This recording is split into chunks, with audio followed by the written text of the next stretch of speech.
So at one time or another, we've all had a bad or a difficult day. Maybe with everything going on these past few weeks, maybe this has seemed to mark an entire season for us. What really makes a particular day or days difficult? What could be the external circumstances of life? Jobs, relationships, sickness, the state of the country, the state of the world. Or it could be internal trials, headaches, things that we're nervous about, kind of on the horizon, or the constant lack of energy we seem to always have. And sometimes it's just for apparently no reason. We're just not thinking straight, and our emotions just kind of seem to be all over the place. Being a human being is a trying reality at times. There's no other animal that struggles with reality like we do at times. And even though the day itself isn't bad or difficult, our perception of it is so. And on one hand, we're usually pretty aware of the things that are external, that are causing us to have a difficult day. And sometimes we're aware of the things that mentally are kind of wearing on us. On the other hand, are we attentive? Are we aware of the things that affect us spiritually throughout our days to make things not so easy? Because like it or not, we're spiritual creatures. The fact that we belong to this faith community is a testament to our desire to feed our spiritual lives in a real way. And I think one of the ways that our spiritual life becomes real, where is our spiritual life? I think it manifests in our daily thoughts, our mental kind of reality that we live. Our thoughts aren't just mechanical firings of our neurons and our synapses. But really, our realm of thoughts is a spiritual realm that is very real. And the truth that we can know today is that God promises to be a steady and strengthening voice in our life.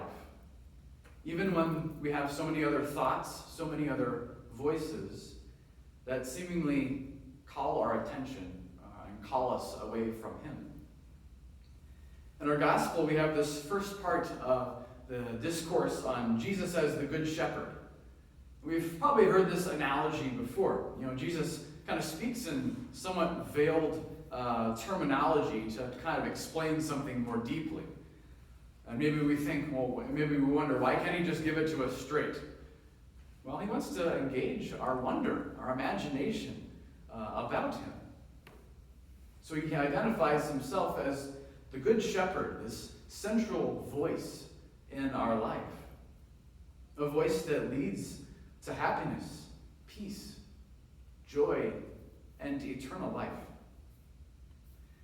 But in doing so, I think He also acknowledges that there are other voices, recognized and unrecognized, that attempt to sway us from being with the rest of the flock, from being with the shepherd. Maybe you've heard some of these thoughts, some of these voices before. Well, God says He loves you, but you aren't really pretty enough. You aren't rich enough. You aren't cool enough. Or you aren't smart enough. Yeah, you're called to forgive, but this person really hurts you, and you're never going to be able to let that go. Come on, just give in to this thing one more time. Who or what is it really going to hurt? We are never going to make it out of this. I don't even feel like I want to be hopeful. All of these thoughts, these voices, essentially these lies, call us, to have an experience that can lead to a day that is difficult on us. And Jesus, He does say that the flock won't follow voices they don't recognize. But so often we find ourselves following many voices, whether we realize it or not. Jesus here, I think, is pointing out that the flock, those who truly know the shepherd's voice will be the ones who can identify false voices from God's own voice. So the key is in recognizing what is the voice of God and what is not.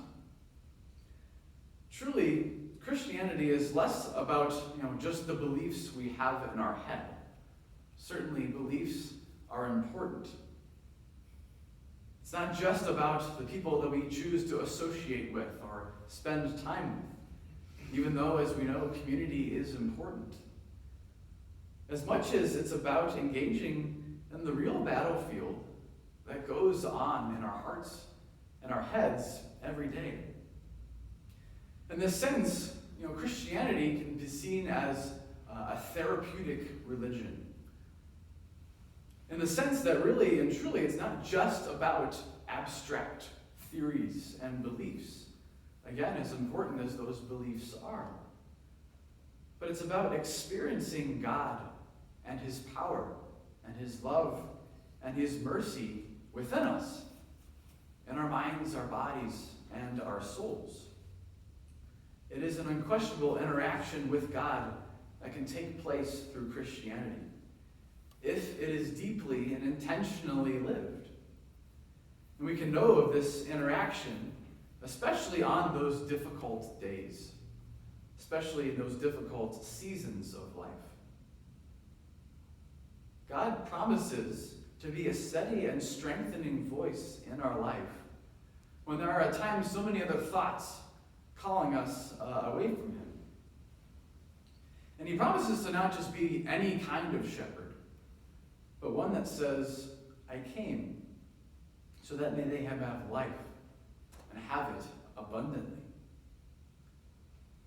I think this is where I would like to talk a little bit briefly about the discernment of spirits. And you may or may not have heard about this reality, this discernment of spirits. But I think it's really essential for us as Christians to have an interior life. So the discernment of spirits comes from St. Ignatius of Loyola, who was a Spanish priest from the 16th century. But he wasn't always a priest. He was a soldier at one point, and he was temporarily bedridden because of some wounds he had received.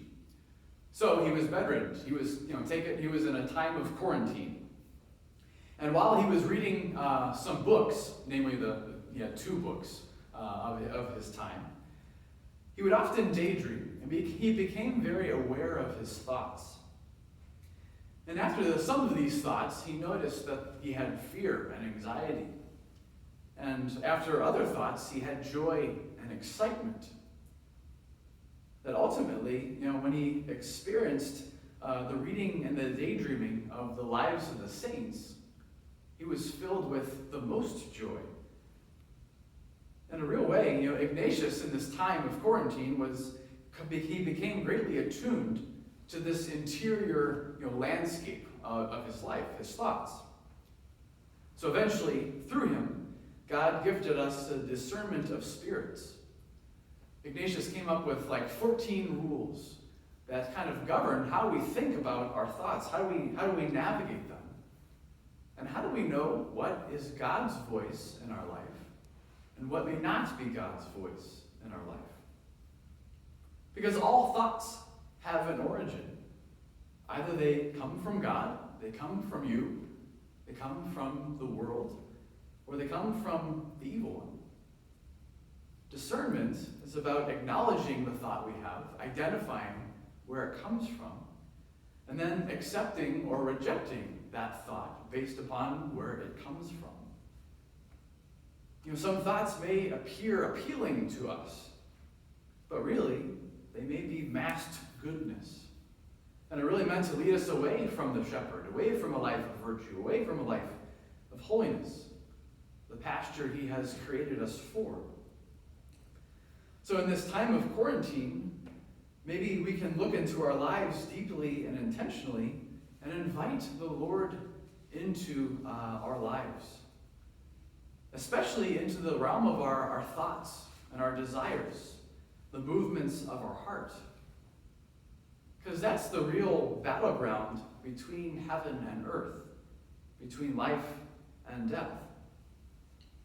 Maybe this time of quarantine, maybe one of the fruits is that we pick up a book or we look online and acquaint ourselves a little bit with this reality of Ignatius's discernment of spirits. Because undoubtedly, we all have had and will have difficult days where we struggle with our minds and our hearts. But this is not all to cause us to fear. Jesus is with us no matter what. And no matter what, at every moment, he provides for us the means of knowing fulfillment and eternal life. He meant the words when he said, I came so that they may have life and may have it abundantly. No matter where we go through, no matter what we go through in life, we have a shepherd, one who knows us deeply and intimately and knows how to best love us and provide for us. Today, let us yearn for and seek his voice in our lives and in our thoughts. A voice that always tells us the truth, and a voice that always calls us to seek more greatly a life of faith, hope, and love in this life and in the life to come.